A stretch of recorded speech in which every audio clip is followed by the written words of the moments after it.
So, good afternoon, plant buddies. So, what I'm going to do right now is just to do a quick unboxing video. Dahil hindi na siya delayed from LBC, so I am very happy. Again, thank you so much to Ma'am Janet for helping me with my shipping woes with LBC. So, this came from Living Gifts Nursery. So, let's start. Okay, so let's do this, guys. So, syempre, kapag nag-unbox kayo, you have to make sure you sanitize it first.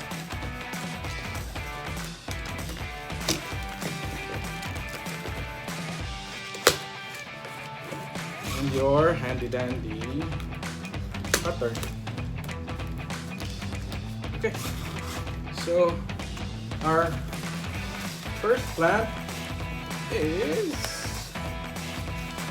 Hindi ko alam kung gaano kadami to. So, we'll see.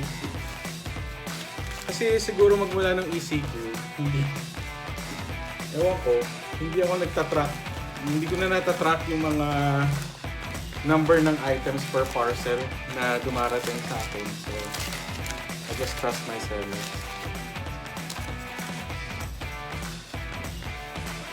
Para pagdating ng invoice, kalimutan na. Para wala nang regrets or anything else.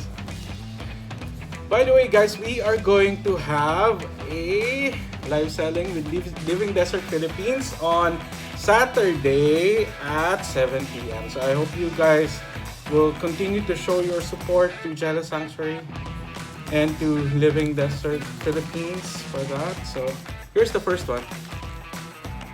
Hindi ko alam yung ID, so I'll try to put it on the comment section. Not comment. On the video itself. So, 1. So, iba talaga yung feeling kapag ka nag-unboxing ka nito. Kasi very therapeutic. So, I hope you guys are also feeling the same. Newbies and oldies.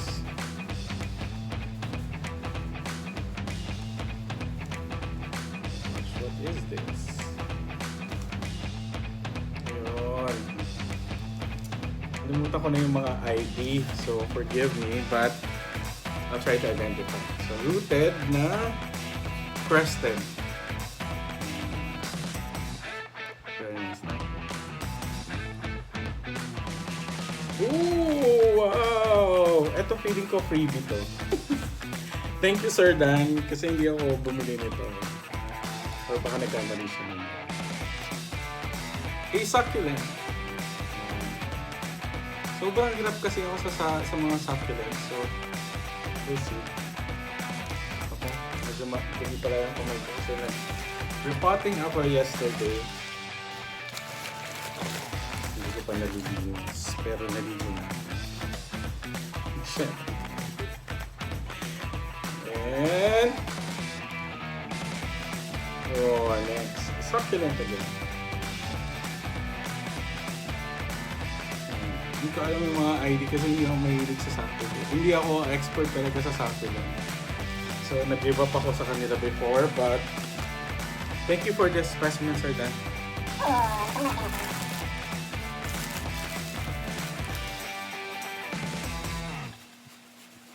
So, madami tayong gimmick for Saturday.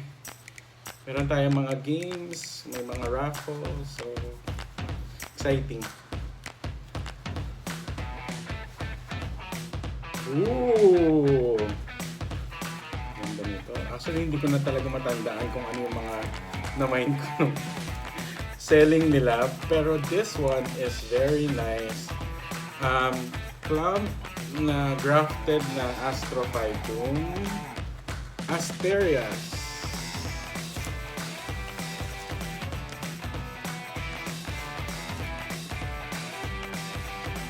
See? Super nice.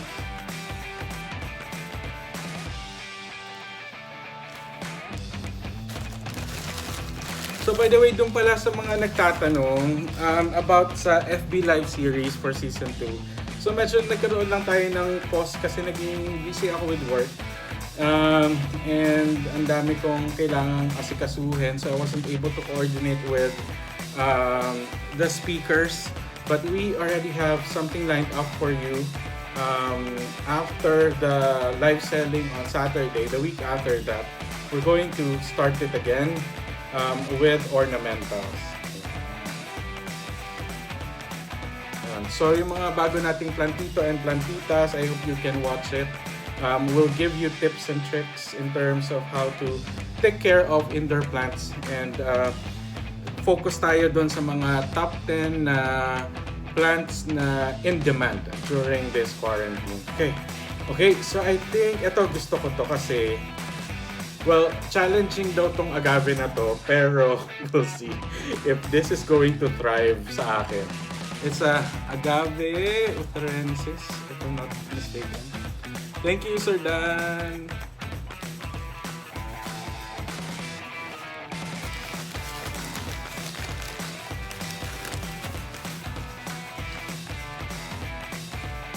Ayun, kasi nung, I think, nag-sale tong si Sir Dan. I got these items after nung agave and aloe episode. So medyo hype pa ako nun.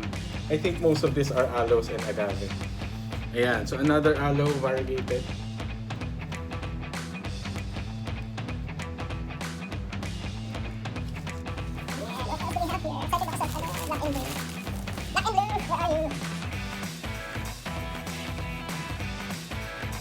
So by the way, if you have questions or suggestions for the FB Live series, if you have resources, I think isa din talaga sa challenge ko is I'm not too familiar with a resource person for ornamentals. Kaya medyo challenging siya. I know a few, but I already were able to contact them. So if you have suggestions on the plant personalities you want to get pictured, please just send me a message or type in your suggestions to the comment section here.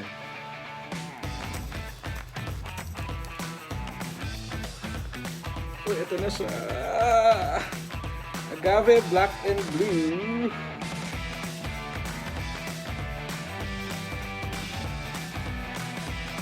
Ayan, this is a Kelly Griffin hybrid.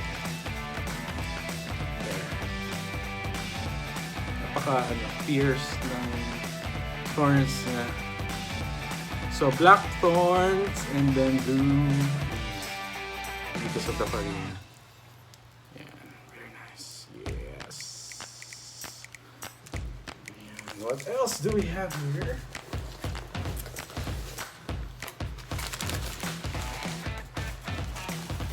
Kalat na naman po ako sa kwarto ko, so pasensyahan nyo na.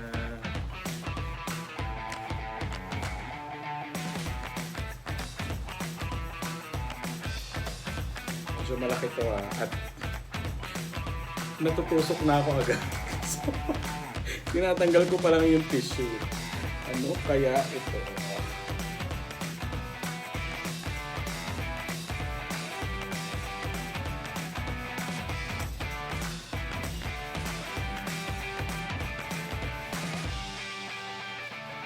Medyo malaki siya kaya dito ko siya sa baba. Oh, nice. Hindi ko din alam yung ID nito. So,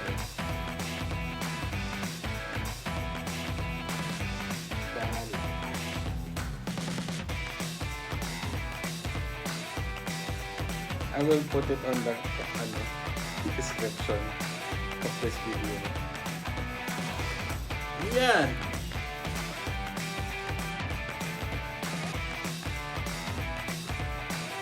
Another agave species. Hindi ko talaga alam yung IDs. Sorry. Pero pag pinost ko yung picture, I'll post the names. Last ko dito.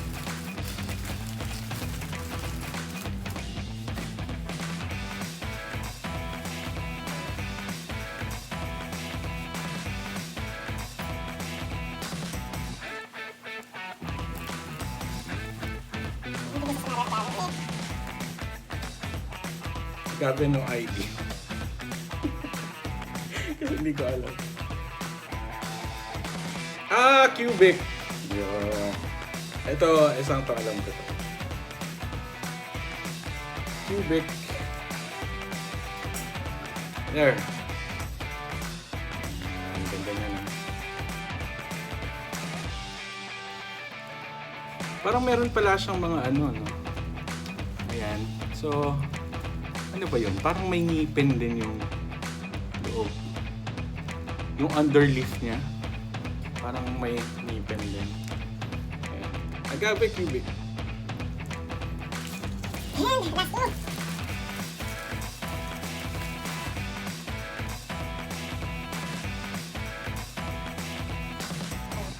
Ito freebie ni Sir Dan. Sir Dan, thank you so much for your freebies. Ilalagay natin to doon sa ano ko, sa ground garden.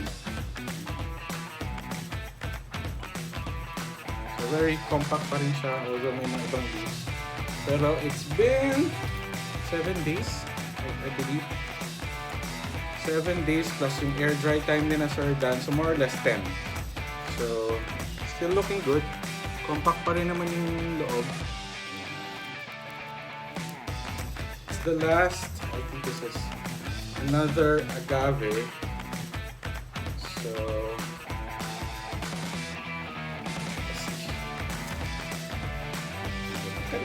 magkalap ka.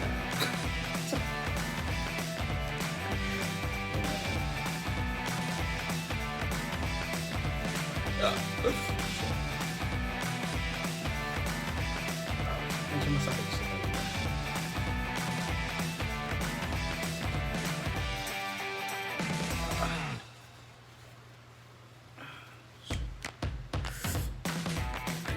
Ayun, medyo may natusok lang. Kita mo, medyo nag-ano siya. Ayan. So, this is the last specimen. Another agave. So, there you go, guys. I'm going to take individual pictures of them.